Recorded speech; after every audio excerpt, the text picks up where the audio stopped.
மனிதனின் வாழ்க்கை முழுவதும் ஒரு தேடல் இருக்கும். அந்த தேடலின் உச்சியில் நிற்கும் ஒரே ஒரு பெயர்தான் சிவன். அவர் ஒருவர் அல்ல என்று நம்ம அனைவருக்கும் தெரியும். அவர் ஒரு உணர்வு, ஒரு நிலை, ஒரு பரம். பூமியின் மேல் அவர் படைத்த கோவில்கள் ஏராளமாக இருக்கின்றன.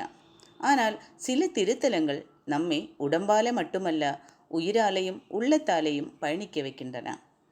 இந்த வீடியோ அந்த பயணத்தின் ஒரு சுவர்ண பாதையாகும் என்று நான் நம்புகிறேன். பூமியிலிருந்து கைலாயத்தை நோக்கிய ஒரு ஆத்மீக பாதை.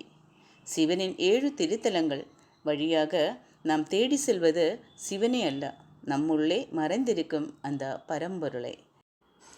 ஒன்றாவதாக காஞ்சிபுரம். காஞ்சிபுரம் ஏகாம்பரேஸ்வரர் திருக்கோவில். பூதங்களின் தாயாக விளங்கும் பூமி தேவி. அந்த பூமியின் வடிவில் சிவன் இருக்கும் இடம்தான் காஞ்சிபுரம்.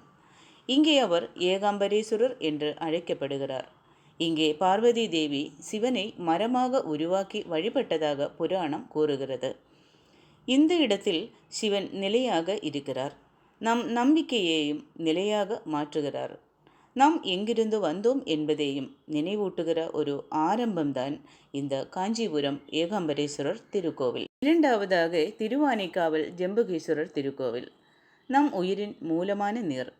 திருச்சியில் உள்ள திருவானைக்காவல் இங்கு ஜம்புகேஸ்வரர் ஆலயத்தில் நீரின் மேல் சிவலிங்கம் தோன்றுகிறது. அதனால்தான் இங்கு தினமும் நீர் வழியும். இது பரவசம் தரும் ஒரு கோவிலாகும். உள்ளத்தை அலசி சுத்தமாக்கும் தலம். இங்கிருந்து நம்முள் அமைதி பிறக்க தொடங்குகிறது. மூன்றாவதாக திருவண்ணாமலை அருணாச்சலேஸ்வரர் திருக்கோவில். திருவண்ணாமலையில் சிவன் ஒரு ஜோதியாக தோன்றுகிறார். அருணாச்சலேஸ்வரர் ஆலயம் ஜோதியின் வடிவான சிவன் இருக்கும் இடமாகும்.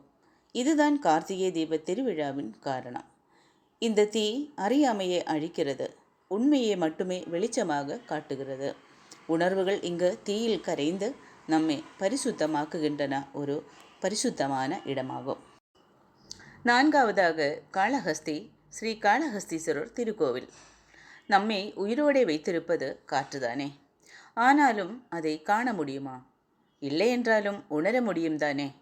அதுபோலதான் இங்கு சிவபெருமானும். காளஹஸ்தி ஸ்ரீ காளஹஸ்தீஸ்வரர். இங்கே சிவலிங்கத்தில் தீபம் எப்போதும் ஆடிக்கொண்டுதான் இருக்கும். காற்றின் வடிவில் இருக்கிறார் என்பதற்கான அடையாளம்தான் இது. இது உள் நிசப்தத்துக்கு அழைக்கும் ஒரு கோவிலாகும். பக்தனின் மூச்சே இங்கு ஜெபம் ஆகிறது. ஐந்தாவதாக சிதம்பரம் நடராஜர் திருக்கோவில். இப்போது நாம் ஆகாயம், எல்லா திசைகளையும் தாண்டும் இடம். சிதம்பரம் நடனத்தின் கடவுள் சிவன். இங்கு நடராஜராக ஆடுகிறார் சிவபெருமான். ஆனால் அந்த ஆட்டம் வெளியில் இல்லை என்று மட்டும் நம் உள்ளே நடக்கிறது. சிதம்பர ரகசியம் என்றால் வெறுமையிலும் சிவன் இருக்கிறார் என்பதையே உணர வைக்கிறது. அவன் இல்லாத இடமே இல்லை என்பதையே பேசும் கோவில்தான் சிதம்பரம் நடராஜர் திருக்கோவில்.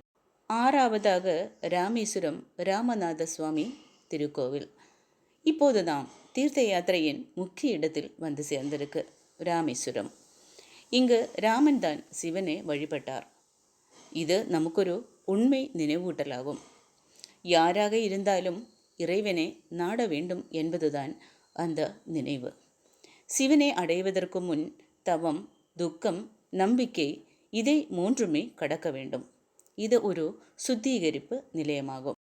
ஏழாவதாக கேதார்நாத், அதாவது சிவன் வீடு.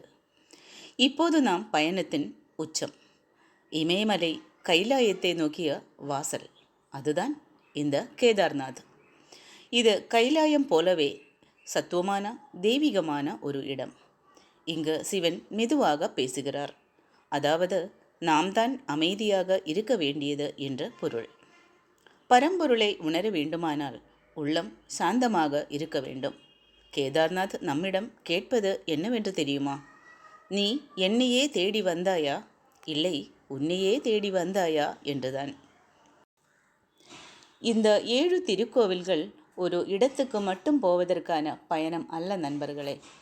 இது ஒரு அழைப்பு. நம் உள்ளத்தில் இருக்கும் சிவனை நோக்கி செல்லும் உள்பயணம்.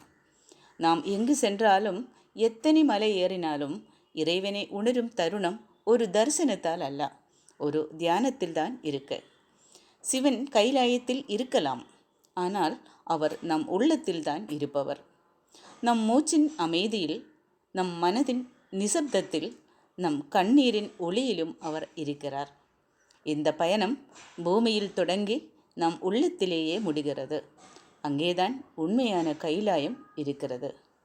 இந்த வீடியோ பிடிச்சிருந்தால் லைக் பண்ணுங்கள், கமெண்ட் பண்ணுங்கள், மறக்காமல் சப்ஸ்கிரைப் பண்ணுங்கள். நன்றி, வணக்கம், வாழ்க வளமுடன்.